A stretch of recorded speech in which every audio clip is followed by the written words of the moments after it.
इधर गौतम बुद्ध नगर में होली के दिन 7 लोगों ने खुदकुशी कर ली। ये सभी मामले अलग अलग इलाकों से हैं, लेकिन सभी मामलों में एक बात कॉमन है कि सभी मानसिक तनाव से गुजर रहे थे। ऐसे में सवाल यह है कि लोगों के अंदर इतना तनाव क्यों बढ़ रहा है, लोग खुदकुशी जैसे कदम क्यों उठा रहे हैं? क्या लोगों के पास डिप्रेशन को मात देने का कोई तरीका नहीं बचा है? गौतम बुद्ध नगर से आए मामले हमारे सामने यही सवाल खड़े कर रहे हैं। तो होली के दिन ही 7 लोगों ने मौत को गले लगा लिया और सातों ही मामलों में जो कॉमन बात है कि सभी लोग मानसिक तनाव से गुजर रहे थे, लिहाजा इन लोगों ने कदम उठाया। गौतम बुद्ध नगर से हमारे सहयोगी अमित सिंह इस वक्त हमारे साथ जुड़ चुके हैं। अमित, पुलिस ने मौत का कारण तो बता दिया कि सभी लोग डिप्रेशन से गुजर रहे थे, इस वजह से इन्होंने आत्महत्या कर ली, लेकिन क्या डिप्रेशन के कारणों तक पुलिस पहुंच पाई है क्या? देखिए अमित, आपको बता दूं कि गौतम बुद्ध नगर में कल 24 घंटे में अब तक मिला के कुल 7 लोगों ने सुसाइड कर लिया। सुसाइड के जो कारण हैं ये बताए जा रहे हैं कि जो लोग थे वो मानसिक तनाव से गुजर रहे थे, जिसके चलते उन्होंने मौत को गले लगा लिया है। आपको बता दें कि पिछले 24 घंटे में मरने वाले लोग ऐसे हैं जो इंजीनियर थे, अच्छे कॉलेज में पढ़ भी रहे थे, छात्र भी थे। कुछ ऐसे थे कि युवती थी जो मानसिक तनाव के चलते उसने भी सुसाइड कर लिया, फांसी के फंदे पर झूलकर अपनी जीवन लीला को समाप्त कर लिया। तो कुल मिला के बड़ा चिंताजनक विषय है गौतम बुद्ध नगर के लिए कि जहां इतने बड़े पैमाने पर 24 घंटे के अंदर 7 लोगों ने मौत को गले लगाया है। और चूँकि देखने वाली बात यह है कि जो पिछले पैंडमिक के बाद लोगों की नौकरी चली गई, व्यवसाय खराब हो गया, व्यवसाय बंद हो गया, उसके चलते भी लोग मानसिक अवसाद में आ चुके हैं। जो अगर आंकड़ों की बात करें तो गौतम बुद्ध नगर में अब तक जो सुसाइड करने वाले लोग हैं वो लगभग 800 से ज़्यादा हैं। लेकिन जहां अगर बात कोरोना से मरने वालों की करें तो लगभग गौतम बुद्ध नगर में अब तक कोरोना से मरने वाले लोग 91 हैं। तो कुल मिला के देखा जाए तो जो सुसाइड करने वाले लोग हैं उनका आंकड़ा गौतम बुद्ध नगर में बहुत तेजी से जा रहा है, ऊपर जा रहा है। चूंकि अधिकतर यही चीजें सामने निकल के आ रही है कि जो मरने वाले, क्या इनके घर वालों से पुलिस की बातचीत हो पाई हो, पुलिस से समझ पाई हो कि कब से लोग डिप्रेशन के दौर से गुजर रहे थे? हर केस में क्या कारण अलग अलग थे? किसी की नौकरी चली गई थी या कोई पारिवारिक कारण था? कुछ इस बारे में भी जानकारी मिल पाई है क्या? देखिए, जो हमारी बात हुई है पुलिस के ऑफिसरों से और परिजनों से, उनका कहना था कि काफ़ी लंबे समय से अपने कामों को लेकर लोग ये सब अवसाद में थे। चूँकि कई ऐसे लोग थे जो कंपनियों के अंदर काम करने वाले थे, उनके कई प्रोजेक्ट ऐसे थे जो स्वीकार नहीं होते, जिसके चलते वो मानसिक तनाव में आ चुके थे। और उसके चलते, मानसिक तनाव के चलते उनकी आर्थिक स्थिति भी ठीक नहीं थी, जिसके चलते लोगों ने अधिकतर जो सुसाइड करने का कारण था आर्थिक स्थिति खराब होना और जो मानसिक तनाव है, नौकरी चले जाना, इस तरह की चीज़ें सामने निकल के आई हैं। क्योंकि जो पैंडमिक के बाद जो स्थिति अभी तक कंट्रोल में नहीं हुई है, क्योंकि गौतम बुद्ध नगर उत्तर प्रदेश की राजधानी है। यहाँ बड़े पैमाने पर कंपनियां हैं, जो युवा हैं व्यवसाय करते हैं और कंपनियों में नौकरी करते हैं। तो नौकरी जाने का भी एक बहुत बड़ा कारण है जो लोगों में जो अवसाद का कारण बना हुआ, जिसके चलते लोग मानसिक दबाव के चलते सुसाइड कर रहे हैं और आत्महत्या कर रहे हैं। तो कल का भी एक ऐसा ही मामला था कि जहाँ के एक जो इंजीनियर था, जो ग्राफिक्स इंजीनियर था, उसका एक प्रोजेक्ट था जो गुरुग्राम कंपनी में अपना सबमिट किया था, जहाँ उनका प्रोजेक्ट स्वीकार नहीं है और जिसके चलते उन्होंने 12वीं मंजिल से कूदकर मौत को गले लगा लिया। तो कुल मिला के गौतम बुद्ध नगर में जो आत्महत्या करने के जो केसेस सामने निकल के आ रहे हैं, बहुत बड़े पैमाने पर निकल के आ रहे हैं। अब तक गौतम बुद्ध नगर में सुसाइड करने वालों ने की संख्या अगर बात करें तो 800 से ज़्यादा है। जी अमित, कोरोना काल अभी भी चल रहा है अमित, आगे इस तरीके के मामले और ज़्यादा बढ़ने ना पाएँ, ऐसे लोगों की पहचान की जा सके जो कि प्राइवेट कंपनियों में जॉब करते हैं, अपना कोई रोज़गार करते हैं और डिप्रेशन के दौर से गुजर रहे हैं, उनको बताया जा सके कि इसके सिम्टम्स क्या होते हैं, कैसे आपको पहचान होनी चाहिए कि आप डिप्रेशन के दौर से गुजर रहे हैं, उनको इलाज मिल पाए समय पर। इसको लेकर कोई अभियान चलाया जाएगा, कोई जागरूकता अभियान चलाया जाएगा, इस दिशा में कोई कदम उठाया जाएगा क्या?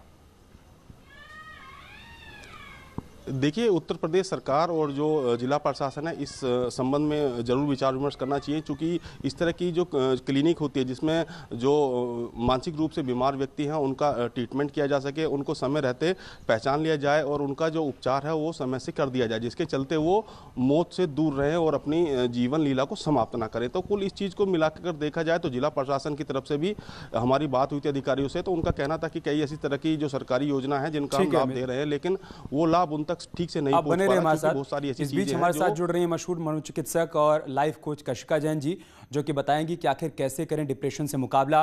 स्वागत है कशिका जी आपका। अगर आपको आवाज़ मिल पा रही हो मैडम, हम 3 हिस्से में इस पूरे मसले को समझना चाहेंगे। पहला, इसके कारण क्या होते हैं, इसके सिम्टम्स क्या होते हैं, और सबसे आखिर में हम समझेंगे कि इसका इलाज क्या होता है। तो मैडम, कारण क्या समझ पा रही हैं, खासतौर से गौतम बुद्ध नगर में जो 7 मामले सामने आए हैं, इसको लेकर आपके क्या विचार हैं? जी, देखिए, कोई भी व्यक्ति अगर डिप्रेशन में चला जाता है और वो सुसाइड करने का फ़ैसला लेता है, तो ये कोई उसका फ़ैसला एक दिन का नहीं होता है। उसको बहुत ज़्यादा होपलेसनेस होती है, यानी कि उसको उम्मीद दिखनी बंद हो जाती है और उसको लाचारी, हेल्पलेसनेस फ़ील होती है।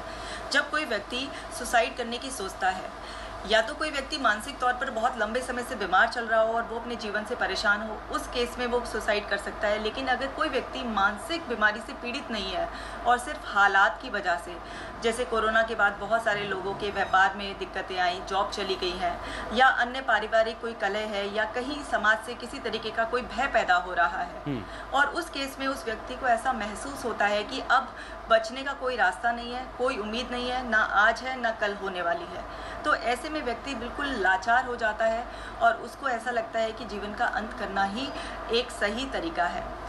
इसके कुछ लक्षण होते हैं। आपने पूछा कि लक्षण क्या होते हैं। ऐसे में इंसान दूसरों से दूरी बनाने लग जाता है, उसका मूड बहुत जल्दी बदलता है। कुछ लोगों में चिड़चिड़ाहट, तो कुछ लोगों में गुस्सा, तो कुछ लोगों में निराशा देखने को मिलती है। नींद पर बहुत ज़्यादा फ़र्क पड़ता है, इंसान की भूख पर फ़र्क पड़ता है, और वो इंसान हर समय घबराहट सी महसूस करने लग जाता है। तो ये कुछ लक्षण है कि जिससे कि उसका किसी चीज़ में मन नहीं लगता। वो जो चीज़ें एंजॉय करता था पहले, जैसे बाहर जाना, लोगों से मिलना जुलना, या अपनी साफ़ सफाई का ध्यान रखना, वो धीरे धीरे उन सब में विड्रॉल करने लग जाता है।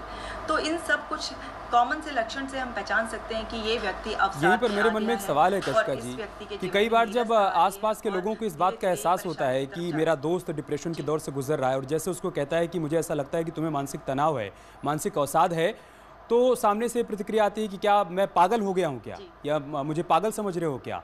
तो कैसे समझाया जाए उसको कि हाँ, इस वक्त आपको इलाज की ज़रूरत है, आप डिप्रेशन के दौर से गुजर रहे हैं। जी। अब वैसे लोगों में पहले से बहुत अवेयरनेस बढ़ गई है, लेकिन अभी भी कुछ लोग ऐसे होते हैं जो डिप्रेशन को एकदम नकार देते हैं, सोचते हैं कि ये पागलपन की कोई निशानी है। तो मैं यहाँ पर क्लियर करना चाहती हूँ कि डिप्रेशन कोई पागलपन की निशानी नहीं है। डिप्रेशन किसी भी व्यक्ति को हो सकता है। ये एक मानसिक अवस्था है जो किन्हीं हालातों की वजह से पैदा होती है, और जैसे ही आप उसके सॉल्यूशंस की तरफ वर्क करते हैं तो ये डिप्रेशन आसानी से चला भी जाता है। लेकिन इसे इग्नोर करना बहुत घातक हो जाता है। डिप्रेशन को लेकर एक्सेप्टेंस होनी चाहिए। ये जो हमारे समाज में एक टैबू है, अभी भी लोग मेंटल इश्यूज़ को लेकर एक स्टिग्मा मानते हैं, एक्सेप्ट नहीं करते हैं। इसकी एक्सेप्टेंस बढ़नी चाहिए, और डिप्रेशन वाले व्यक्ति को आप ये समझाएं कि जिस तरीके से कोई अन्य बीमारी, चाहे वो शारीरिक या हमें किसी भी स्तर पर होती है, और वो हो सकती है किसी को भी, और हम उसको एक्सेप्ट करते हैं, ऐसे ही डिप्रेशन भी एक मानसिक अवस्था है जिसे एक्सेप्ट करो।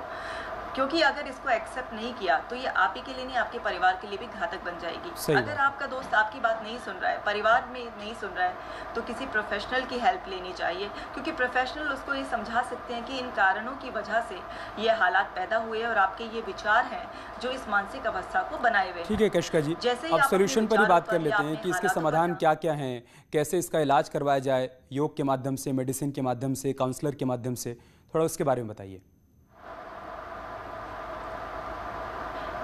जी, देखिए, डिप्रेशन किसी भी व्यक्ति को 3 लेवल पर हो सकता है। अगर ये माइल्ड डिप्रेशन है, यानी कि हल्का सा किसी कारण की वजह से, जैसे किसी व्यक्ति की जॉब चली गई है और वो डिप्रेशन में आ गया है, तो उससे बात कर उसके हालात बदल कर, या उसकी नई जॉब लगेगी, तो ये किसी से भी बात कर या प्रयासों से ऐसे ही बिना दवाइयों के ठीक हो सकता है। मॉडरेट लेवल का डिप्रेशन भी, जिसमें थोड़ा बहुत महीना 2 महीना से कोई इंसान परेशान है और बहुत सीवियर लक्षण नहीं है, ये भी बिना दवाई के, योग करने से, प्राणायाम करने से, मेडिटेशन से, परिवार वालों से बात करने से, काउंसलर से बात करने से ठीक हो जाता है। लेकिन अगर किसी व्यक्ति को डिप्रेशन बहुत सीवियर लेवल पर आया है, कोई बहुत हैवी लॉस हो गया है, वो बहुत हेल्पलेस, होपलेस फील कर रहा है और बिल्कुल सुसाइडल टेंडेंसी आपको नज़र आ रही है, तो इसमें इमीडिएट आपको मेडिसिन भी देनी पड़ती हैं कुछ समय के लिए, और साथ के साथ साइकोथेरेपी का बहुत इंपॉर्टेंट रोल है, क्योंकि केवल मेडिसिन से कुछ नहीं होगा, और केवल साइकोथेरेपी, जब किसी इंसान को बहुत सीवियर डिप्रेशन होता है तो उसमें एकदम से काम नहीं करती है। तो वहाँ पर हम कॉम्बिनेशन चलाते हैं, और ये कोई भी व्यक्ति 1.5 महीने से लेकर, आप ऐसा मानिए कि 3-4 महीने में डिप्रेशन से बाहर आ सकता है। थोड़ा सा उसको अपना जीवन शैली बदलनी होती है, जिसमें उसको अपना रूटीन बदलना होता है, अच्छी आदतों को अपनाना होता है, और लगातार अपने काउंसलर के साथ बने रहना पड़ता है, जिससे वो बहुत आसानी से डिप्रेशन से बाहर आ सकता है। ठीक है कशिका जी, समय हमारे पास इतना ही था। बहुत शुक्रिया आपका हमारे साथ जुड़ने के लिए, हमारे दर्शकों को ये बताने के लिए कि क्या कुछ इसके सिम्टम्स होते हैं, क्या कुछ इसके